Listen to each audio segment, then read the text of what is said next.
नमस्कार दोस्तों, आप सभी का स्टॉक इजी में स्वागत है।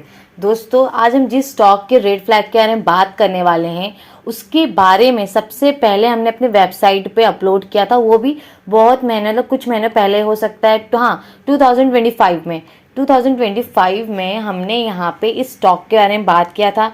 इस स्टॉक्स में क्या रेड फ्लैग्स है उसके बारे में यहाँ पे हमने पोस्ट किया हुआ है। अगर आपको पढ़ना है डिटेल में तो यहाँ पे भी आपको चीज़ें देखने को मिलेगी कि आज इस शेयर की क्या सिचुएशन है और जब हमने पोस्ट किया था तब इस शेयर की क्या सिचुएशन थी। जो है JSL इंडस्ट्री के बारे में यहाँ पे बात कर रहे हैं, हम इसके रेड फ्लैग के बारे में यहाँ पे बात करेंगे। आप देख रहे हैं 2025 में अक्टूबर के महीने में इस शेयर का करंट प्राइस कितना था, 1291 था। मार्केट कैपिटल आपको कितना दिख रहा है, 152 करोड़ दिख रहा है। अगर वही हम आज के दिन देखें कंपनी की क्या कंडीशन चल रही है तो कंपनी का जो मार्केट कैपिटल है वो मात्र 108 करोड़ का हो गया है, जो कि आपको साफ साफ दर्शा रहा है कि कंपनी का जो मार्केट कैपिटल है काफ़ी छोटा है। कंपनी एक स्मॉल कैप कंपनी है, इसके मार्केट कैपिटल से हमें सिचुएशन समझ में आ रही है कि कंपनी काफ़ी छोटी है। और करंट प्राइस आप देख रहे 1291 से गिर के 924 पे आ गया है। तो कंपनी कितनी छोटी यहाँ पे बन चुकी है। इसका करंट प्राइस देखिए कितना कम हो गया। आप देखेंगे मोटा माटी अगर आप पकड़ें तो 400 रुपये ये नीचे गिर चुका है यहाँ पे। और अगर हम थोड़ा और ध्यान दें यहाँ पे देखिए इसका अर्निंग पर शेयर कितना था, 28 था। और यहाँ पे कब था जब हम लोग ने इसे किया था, 23 था।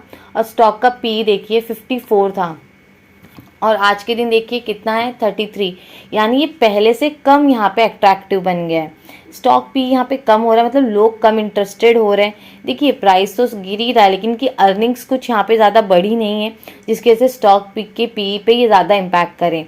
अगर ये जिसका करंट प्राइस अगर ये बढ़ता है इसका मतलब क्या होता है, लोग इंटरेस्टेड है, मार्केट अभी भी इसको रिवॉर्ड कर रहा है, उनको लग रहा है कि शेयर्स अभी भी बढ़ सकते हैं। लेकिन यहाँ पे आपको क्या दिख रहा है, स्टॉक का पी गिरते हुए दिख रहा है, जो कि चीज़ दिखा रहा है कि हो सकता है ये अनअट्रैक्टिव होते जा रहा है, लोग कम इंटरेस्टेड हो रहा है, या तो फिर उन तक ये इन्फॉर्मेशन पहुंच गई है कि कंपनी में अब कुछ रहा नहीं, कंपनी धीरे धीरे अनअट्रैक्टिव बनती जा रही है। हो सकता है लोगों को समझ में आ रहा कंपनी उस तरह से रेवेन्यू न जनरेट कर रही है, जो चीज़ें उन्हें समझ में आ रही है वो चीज़ यहाँ पे आपको साफ साफ दिख रही है।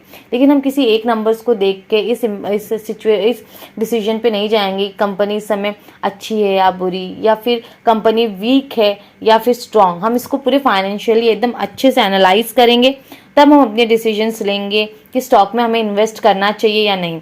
चलिए सबसे पहले हम इसके इनकम स्टेटमेंट को देखते हैं। कंपनी का इनकम स्टेटमेंट है, आपको दिख रहा है सामने, ये कंपनी की सेल्स है। अब देखिए कंपनी 2015 में कितना कमा रही थी, 54 करोड़। आप इसको पकड़ लीजिए, 55 करोड़ का इन्होंने रेवेन्यू जनरेट किया। और आज का दिन है 2026 में भी 55 करोड़। मतलब कंपनी ने यहाँ पे कुछ काम नहीं किया। यहाँ का जो मैनेजमेंट है वो एग्रेसिवली काम नहीं कर पा रहा है, वो यहाँ पे रेवेन्यू की जो ग्रोथ नहीं कर पा रहा है। सोचिए कंपनी की कोई ग्रोथ नहीं है, सेल्स ग्रोथ जीरो होगी ना, ऑब्वियसली माइनस में भी होगी क्योंकि कंपनी की सेल्स ग्रोथ ही नहीं है। कंपनी जहाँ पे 12 साल पहले खड़ी थी आज भी कंपनी वहीं खड़ी है।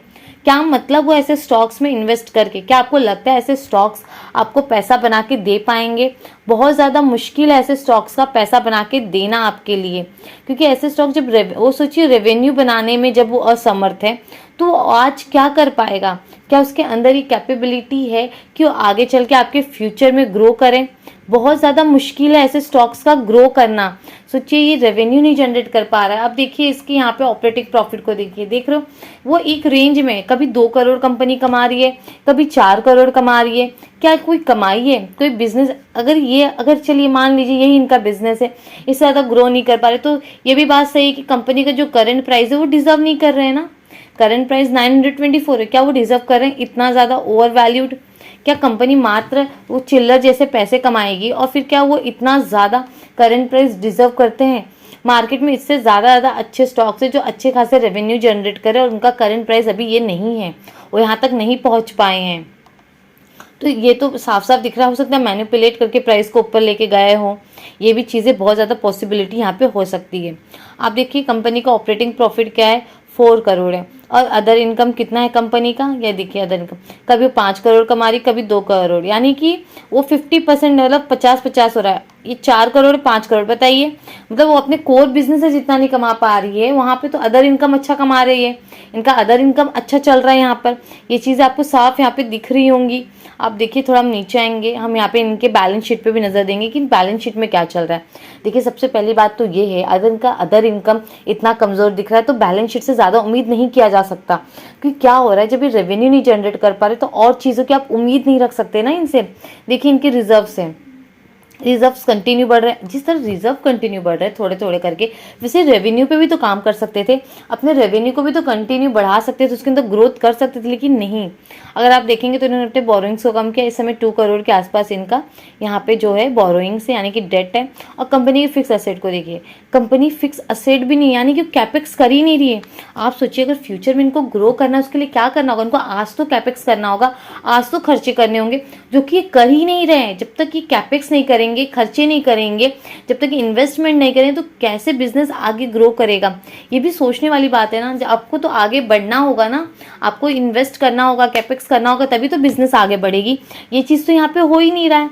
जब तक कैपेक्स नहीं करेंगे, अगर आपको और ज़्यादा रेवेन्यू जनरेट करना है और मशीन्स प्लांट्स ये सब करने होंगे ना, जो कि कंपनी कर नहीं रही है। कंपनी को जैसे इंटरेस्ट ही नहीं, इसके मैनेजमेंट को बिल्कुल भी वो इंटरेस्टेड नहीं है बिजनेस करने में। वो चीज़ें साफ यहाँ पे दिख रही है कि मैनेजमेंट ने बिल्कुल भी अग्रेसिवली काम नहीं कर रहा है।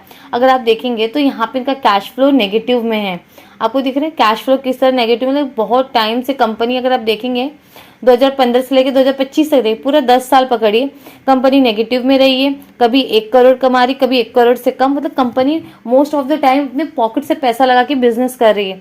ये चीज़ें भी यहाँ पे काफ़ी ज़्यादा डिस्ट्रैक्ट करने वाली चीज़ है। ऐसे बिजनेस नहीं किया जाता। मैनेजमेंट को और एग्रेसिवली काम करना होगा, जैसे कि इनका बिजनेस फ्यूचर में ग्रो करे और यहाँ पे इन्वेस्टर के लगाए हुए पैसे यहाँ पर कामयाब बने ना। वो जब तक ये जो उन्होंने पैसा लगाया, जब तक वो डबल ना हो यहाँ पे इन्वेस्टर्स का, तब तक उनको मज़ा नहीं आएगा ऐसे बिजनेस में इन्वेस्ट करने के लिए। ये देखिए शेयर होल्डिंग पैटर्न पे नजर दीजिए, कंपनी इस समय क्या कर रही है। ये है प्रमोटर्स। अगर आप देखेंगे तो उन्होंने अपनी होल्डिंग बना रखी है 40% पे, 40.76। और अगर आप देखेंगे तो डीआईज भी यहाँ पे इंटरेस्टेड है, 12% लेके बैठा है। पब्लिक यहाँ पे 46 है। अब यहाँ पे कुछ चीज़ें आपको ध्यान देनी चाहिए, जैसे कि अगर आप देखें पब्लिक की होल्डिंग कितनी है, 46.70, और नंबर्स ऑफ शेयर होल्डर मात्र 2800 हैं। इसका क्या मतलब निकल रहा है कि यहाँ पर जो बहुत बड़ी होल्डिंग कौन लेके बैठा है, एक छोटा सा ग्रुप यहाँ पे बहुत ज़्यादा होल्डिंग लेके बैठा है। सोचिए प्रमोटर से ज़्यादा होल्डिंग पब्लिक के अंदर है, और वो भी नंबर्स ऑफ शेयर होल्डर्स काफ़ी कम है, बस 2800 है। इसमें मात्र थोड़े बहुत ही यहाँ पे पब्लिक होगी, और यहाँ पे कुछ लोग ऐसे हैं जो बहुत बड़ा नंबर यहाँ पे होल्ड करके बैठे होंगे। जैसे आप देख रहे हैं मीनाक्षी पटेल ने ले बैठे हैं यहाँ पर। अगर आप चीज़ और देखेंगे, देखिए यहाँ पे आप देख रहे हैं संगीता पटेल, ये जो यहाँ पे संगीता पटेल है, देखिए हो सकता है ये सब एक दूसरे के रिश्तेदार हो, रिलेटेड हो, रिलेशन में हो। आप देखिए यहाँ पे ये हितेश पटेल भी आपको दिखेंगे। इन्होंने यहाँ पे 22, यहाँ पे इन्होंने 4%, कितना हो गया आप बताइए, 26% यहाँ पे इन्होंने लेकर यहाँ पे बैठे हैं। सोचिए यही लोग, ये जो छोटे से लोग हैं, मतलब इन्होंने जो कम बोलते हैं ना, छोटी सी ग्रुप ने बहुत बड़ा यहाँ पे होल्डिंग लेकर बैठे हैं। अब इनके हाथ में पूरा मैनिपुलेशन का खेल आ जाता है।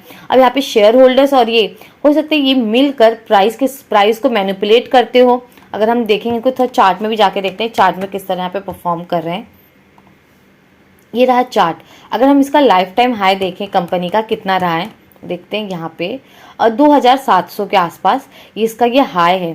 सोचो 2700 से ये आ गया है 923 पे। मतलब जो जिसने अगर यहाँ भी इन्वेस्ट कर दिया होगा, अगर किसी ने यहाँ पे भी पैसे डाले होंगे, तो काफ़ी नीचे आ गया ना, उसको तो यहाँ पे काफ़ी बड़ा लॉस फेस करना हो रहा होगा। और जिसने यहाँ पे डाल दिया होगा उसकी तो इस समय उसकी पोर्टफोलियो की पूरी बैंड बज गई होगी। देखिए आपको क्या लग रहा है, देखिए ये क्या है, ये क्या है, ये क्या सर्किट है, upper circuit lower circuit, upper circuit lower circuit.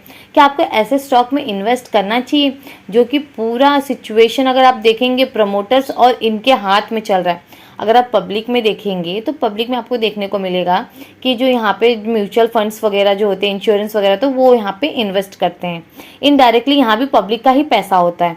अगर आप देखेंगे तो आपको कुछ चीज़ यहाँ पे देखने को मिलेगी, जैसे कि अगर आप देखेंगे यहाँ पे जो कि हमने बात किया कि यहाँ पे जो कुछ लोगों के बीच में, यानी कि आप बोलते हैं ना मैनिपुलेशन कैसे होता है, प्राइस का मैनिपुलेशन कैसे होता है, तो यही सारी चीज़ें ना कुछ लोगों के हाथ में यहाँ पे लार्ज नंबर का यहाँ पे शेयर है, वो यहाँ पे भारी मात्रा में शेयर्स को होल्ड करके बैठे हैं, तो ऑब्वियसली बात है उनके लिए काफ़ी आसान होगा यहाँ पे प्राइस को पूरी तरह से मैनिपुलेट करना। तो ऐसे स्टॉक से ना आपको बचना चाहिए। आपको ये चीज़ देखना चाहिए कि कंपनी में चल क्या रहा है, क्या यहाँ पे मैनेजमेंट रेवेन्यू कंटिन्यू इसमें ग्रो कर पा रहा है, उनके रेवेन्यू में क्या यहाँ पे ग्रोथ आ रही है, क्या मैनेजमेंट यहाँ पे एग्रेसिवली काम कर भी रहा है या नहीं।